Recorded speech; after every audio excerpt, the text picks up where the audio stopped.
put this out early that we have to pay attention to this. See, we got to be mindful about the storylines to come out. Now, we know the conclusion of last year's season, Caitlin Clark was battling injuries, railroad injuries, bruh. Be ready because she hit the ground. Oh, she's getting hurt. If she get foul hard, she might get hurt. So it's great to see her back, but it's going to be even greater to see the media try to paint something that's not there and Caitlin destroy all of the narratives, bro. Caitlin Clark in a recent... The WNBA is heading into 2026 with significant momentum, and a large part of that energy traces directly back to Caitlin Clark. After a season that ended with injury concerns and a prolonged offseason, Clark returned during the FIBA World Basketball Tournament and made it immediately clear that she had not lost a step. The performance carried the kind of authority that shifts conversations not just about where she stands now, but about where the sport is going. There had been chatter in media circles attempting to keep the injury narrative alive heading into the new season. Clark addressed it directly during her NBC Sports appearance at the Indiana Fever vs. Knicks broadcast. Try to paint something that's not there and Caitlin destroy all of the narratives, bro. Caitlin Clark in a recent appearance on NBA Sports during the Indiana and Knicks game, let it be very clear. She's fully healthy and she's ready to go. If you guys don't believe me, let's pull it up right now because Caitlin Clark killed all of these rumors early before the season even started. Caitlin Clark health is not an issue anymore. And quite frankly, she looked good, man. She looked good the way she playing. It's more fluid. Her shot is more just... She stated plainly that she feels completely like herself, that the recovery went well, and that 8 months away from competition only deepened her hunger to get back on the floor. Physically, the difference was visible. Her movement looked natural and unforced, and her shooting appeared almost automatic, locked in with the kind of consistency that comes from deep repetition and full confidence. The broader question of her cultural impact on the league also surfaced through a separate conversation making rounds online. Lexi Hall appeared on Sophie Cunningham's podcast, and the exchange quickly gained traction. More fluid. Her shot is more just in the bag now, like she just got it like that, like a TV remote, not to cut TV on, cut it on, cut it off, cut it on, cut it off, cut it on. That's how it is with her shot. To me, just from looking at it, stated, I really did feel like myself, I really feel healthy. It's crazy to think it was 8 months just decided for the W season. I miss playing in front of my fans. And Caitlin Clark, I can't even lie to you, I miss you playing too, because that's exactly how long it's... Hall spoke openly about the evolution of the Indiana Fever fanbase over the course of her time with the organization. She described her rookie season as a time when a few thousand fans showed up on a good night and the team was struggling to win games. What exists now is something entirely different: sold-out venues, national recognition, and a level of public investment in the franchise that would have been unimaginable just a few years ago. Hall was candid about what made that shift meaningful from a player's perspective. Even lie to you, I miss you playing too, because that's exactly how long it's been since I had a video hit 100K, bro. I haven't had a video on the channel hit 100,000 views in 8 months. And it makes sense after reading that because Caitlin Clark is gone. You know, Caitlin Clark is so instrumental in a lot of what we do over here on the platform for it's getting views and for if it's staying relevant to your audience. And quite frankly, a lot of people was just not online, at least over here on my channel. A lot of you guys want to see Caitlin Clark, want to hear the news about Caitlin Clark specifically. Having been through the lean years gave her a genuine appreciation for what the fan base had become. She did not take the atmosphere for granted because she had experienced its absence. Cunningham echoed that sentiment, pointing out that players like Hall, the ones doing the defensive work, setting screens, and absorbing contact without fanfare, are seen and appreciated by fans in a way that feels different when the arena is packed and the crowd understands the game. The conversation extended into what it means to be a role model for the next generation. Not online, at least over here on my channel, a lot of you guys want to see Caitlin Clark, want to hear the news about Caitlin Clark, specifically Caitlin Clark, you know, and that's what I'm glad is coming back, is that I could finally bring you guys some news you could use. Now, in another segment of news you could use, we have to talk about Lexi Hall and Sophie Cunningham. So Lexi Hall and Sophie Cunningham put out a podcast yesterday. Since went viral today. So Sophie Cunningham changed her format of her podcast, live bracket show now. And Hall reflected on the fact that growing up, she did not have a player in the WNBA she could clearly see herself in. That has changed. Kids, boys, and girls alike are now watching the league and finding someone on the floor who resembles them. Hall described moments of meeting young fans at games and recognizing in their expressions exactly what they saw in her. She's talking about NCAA. She's doing all these things, and I believe it's filmed at a hotel. And I just find it to be so great that she let Lexie Hall come on here and reflect on her time doing Indiana. And that's what we finna react to right now is Lexie Hall speaking about this. Let's roll. Yeah, there's a pretty wide spectrum on like how special some of them are. Everything she tells me about playing here is like incredible. It is. Great fan support. The community loves you guys. What's like your time in Indy been like? It's great. That connection, she said, is one of the more profound parts of where her career has taken her. On the broader question of whether anyone can replicate what Clark has meant to the sport, the honest assessment is that it may be a long wait. The level of dominance she brought through the college game was extraordinary, arguably more visible at that stage than even what she has produced professionally. The NCAA tournament audience has shifted in a telling direction, with viewers tuning in partly in search of the next player who might generate that same kind of electricity. It's grown so much. Yeah. Like my rookie year, we probably had a couple thousand people coming to games. We won 5 games that whole year. Like I think that's doing it justice too. It might be. It might be. Yeah. But it's like, that's hard. I think like once you start winning and once more people start showing up, like your experience changes completely.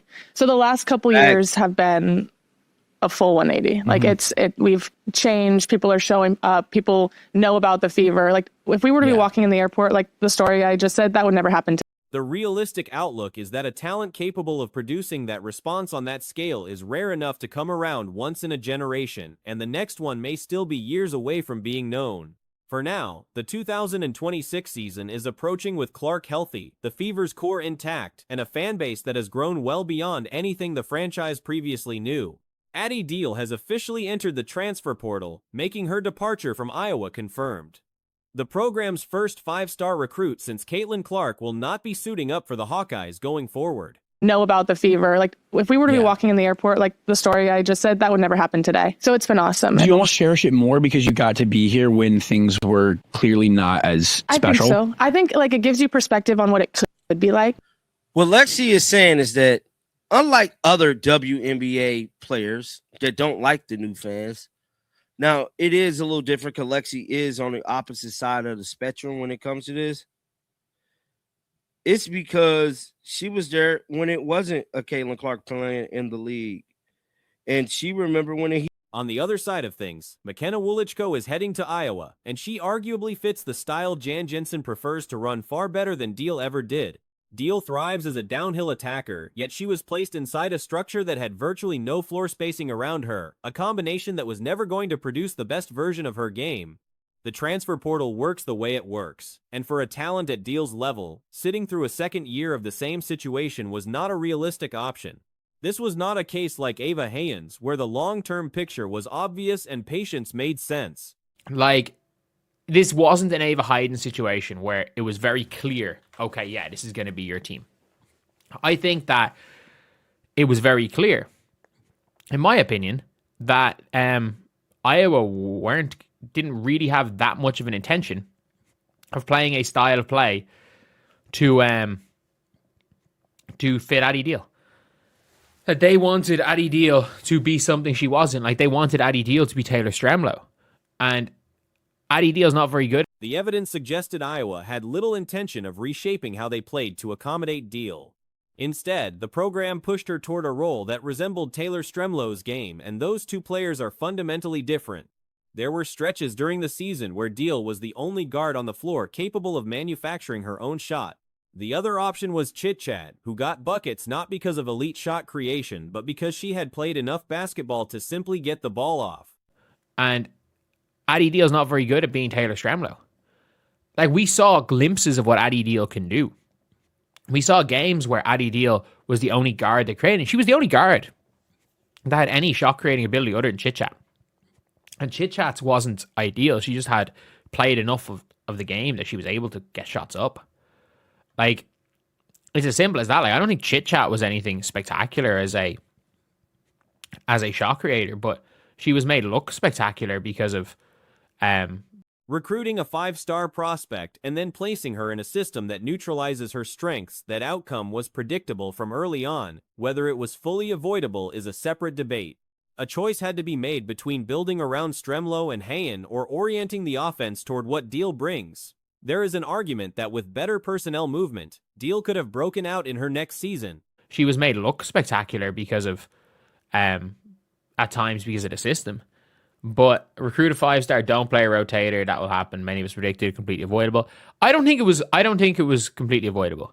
The problem is that you had to make a choice. Do you want the system to suit Stokey and Ava Hayden, or do you want a system to suit Addie Deal? And I think that there is a world. I do think with Mikhailo Wolichko things could have changed, but I do think that there was a world where Addie Deal could have had a breakout year next year. But I just don't think she wants to take the risk.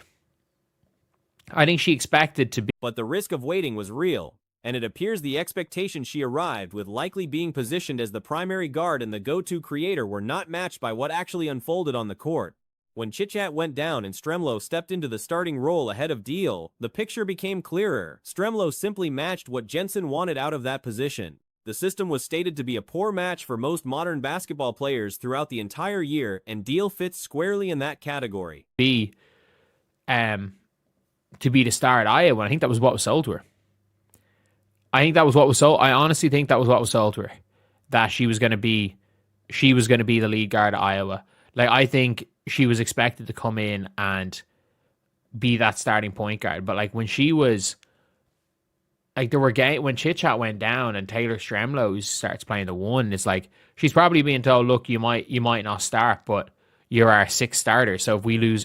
What made the situation worse was the evolution of the offense itself. Iowa opened the year in the triangle, which already limited Deal's impact. Then the system shifted to something even more restrictive. Guards were essentially functioning as pass-first facilitators whose job was to feed the bigs, and any deviation from that got players pulled from the game. Guards on this roster were not just unable to create, they were actively discouraged from trying. So if we lose, whoever goes down 1 through 3, you're coming in and starting. And in that scenario, she was beat out by Taylor Stremlo, and Taylor Stremlo fit the system better. It's as simple as that. Stremlo fit what Jan Jensen wanted to do. And I've said it the entire year that it was coming, by the way. I said it the entire year that this system just was not suited for most basketball players. The majority of basketball. Neither Jensen nor Deal deserves criticism here. Jensen was building what she believed in, and Deal had every logical reason to seek a better situation. With only 4 years of college eligibility available, spending 2 of them in a system that suppresses your strengths, particularly when pro aspirations are part of the picture, is not a trade worth making. If Deal ends up at a program that has no connection to professional development paths, then maybe the goal was never to reach that level. The majority of basketball players, this system did not suit. And obviously, Addie Deal is one of them. If you're a modern basketball player, it would not suit you.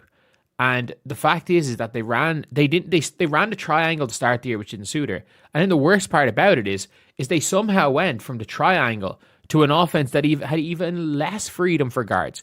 The job of the guards was to pass the ball to the bigs, and if you didn't pass the ball to the bigs, you were getting subbed out. Guards didn't do anything on this team. It wasn't even that they couldn't. But assuming those aspirations exist, the move reads as a sound one. There are also situations where it's genuinely the right call for both parties, and this appears to be one of them. Even from Iowa's perspective, the loss is not as damaging as it might seem on the surface. Arguably, the failure to retain Emily Rodriguez earlier in the year was a greater setback. Her relentless, downhill approach, messy as it was, probably matched the Iowa system better than Deal's skill set ever did. Guards didn't do anything on this team. It wasn't even that they couldn't, it's that they didn't.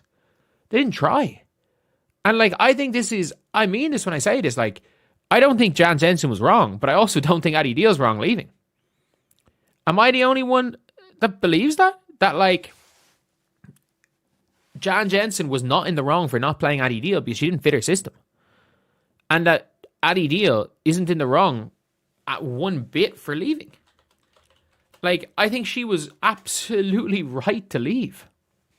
Though truthfully, almost any guard was going to struggle given how that offense was constructed. Losing the program's only 5-star since Caitlin Clark is not a nothing development, but the arrival of Wolichko softens it. Those passes Stokey kept forcing toward Hayen because she was uncomfortable pulling the trigger on mid-range opportunities. Wolichko eliminates that problem. She is not the kind of player who generates highlights, but she is the kind of player who quietly produces across every category night after night. Right to leave. So at the end of the day, you've only got 4 years of college. Like, this isn't high school. You have only got 4 years of college. If you waste 2 years of eligibility, like if she goes back to Iowa and they play a system that doesn't suit her, she's got 2 years of eligibility left. A player who clearly was a high enough recruit. There is WNBA aspirations there. There is aspirations to go pro.